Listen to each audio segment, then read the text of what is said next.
Today, I'm going to share with you my top tips to ease menstrual cramps if you suffer from this condition. And this is such a debilitating condition for so many young girls and women. And month after month after month, you have to deal with this incredible pain and discomfort that some days it's impossible just to get out of bed. If you want to break free of that cycle and learn to take control of your symptoms and become symptom free, then please continue to watch this video. Hi there, my name is Leah and I'm a health and wellbeing podcaster. I've been a practitioner of yoga and a macrobiotic cook for almost 30 years. And this channel is my platform to share with you my health and wellbeing knowledge so that you can live a vibrant and energetic life too. So let's get down to business here. So what I want to share with you today is a bit about menstrual cramps and how you can ease this condition in your body. So basically, there's two types of what's called dysmenorrhea. And basically, dysmenorrhea is painful cramps. And the primary sort of dysmenorrhea is where cramping comes before or during a period. And this is caused by natural chemicals called prostaglandins that are made in the lining of the uterus. Now, there's a secondary dysmenorrhea. I'm not going to go into that today, but that is more likely the result of conditions such as endometriosis and the like. So today we're just going to talk about primary dysmenorrhea or these period cramps. So what happens is when you're about to bleed, the endometrial cells in your uterus start to release prostaglandins, and that causes the muscles and the blood vessels of the uterus to contract. The uterus has 3 layers to it, and the middle layer is what's basically made of smooth muscle tissue. And this is not voluntary muscle like a skeletal muscle where we can voluntarily move our muscles. The smooth muscle is more the result, will move as a result of chemical changes in our bodies. So these prostaglandins are released as the endometrial cells ripen and start to break down. And what happens is they make that middle layer of the uterus contract. And this can cause painful cramps because what's happening is the uterus is trying to squeeze out that endometrial lining and let it go.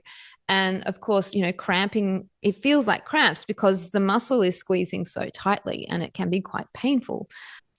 So let's start with the quick fix. What's something that can help relieve menstrual cramps? Well, one good thing is ginger. So whether that's ginger tea or having ginger in your food, or even doing a ginger compress. And I have another video, which you can find a link to in the description below, of how to apply a ginger compress.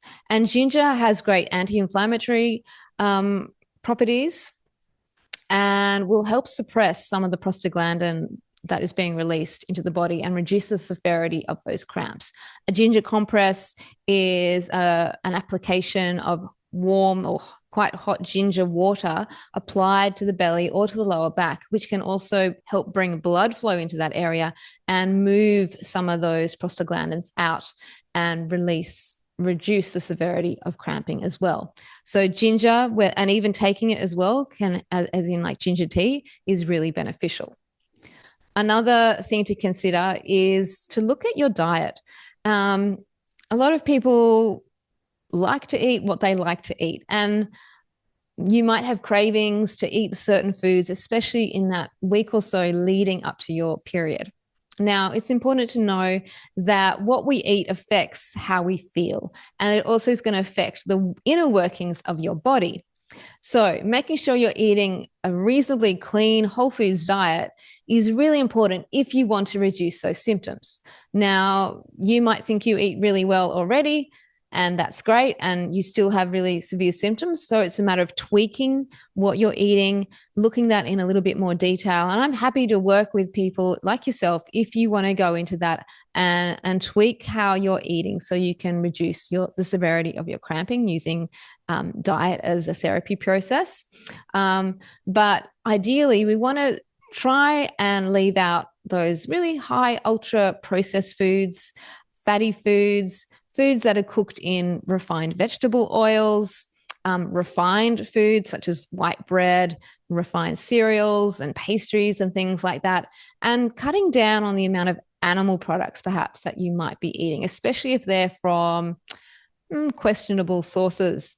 So really adapting your diet to support the health of your body, the inner workings of your body, will make a big difference. And I'm really excited to work with people on supporting them through that process if that's something they'd like to work on.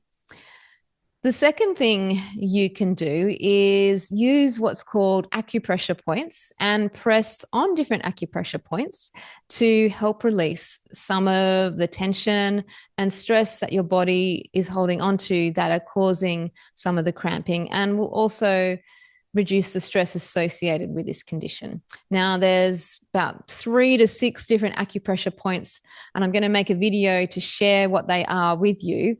But basically, the top ones are spleen 6, spleen 8, large intestine 4, kidney 3, and liver 3. So if you know anything about acupressure or acupuncture or shiatsu, those are the key points that you want to work with. And if you know nothing about that, you can either Google that or look out for my video where I will demonstrate and show you where those points are and how you can press them. So acupressure is a great way to support the body, the energetic body, as much as the physical body and the physiological body, to help release the tension associated with the cramps, to release stress, and to reduce anxiety as well. So these points are specific to menstrual cramping and menstrual issues and will be really beneficial for you. And of course, yoga is a great practice. As a yoga teacher and practitioner for almost 30 years, there are specific yoga exercises that we can also do to reduce severity of cramping. And I have a couple of videos which I'll link to in the description below that you can have a look at and maybe do those classes online, and hopefully as a result feel some benefits by doing those practices. If you have any questions about this topic, I'd love you to leave a comment. So please consider checking in there and letting me know what you think. If you have any questions or want to know more, I'd be more than happy to respond when I can. Thank you so much for watching. Please check out the links in my description below for other resources on this topic.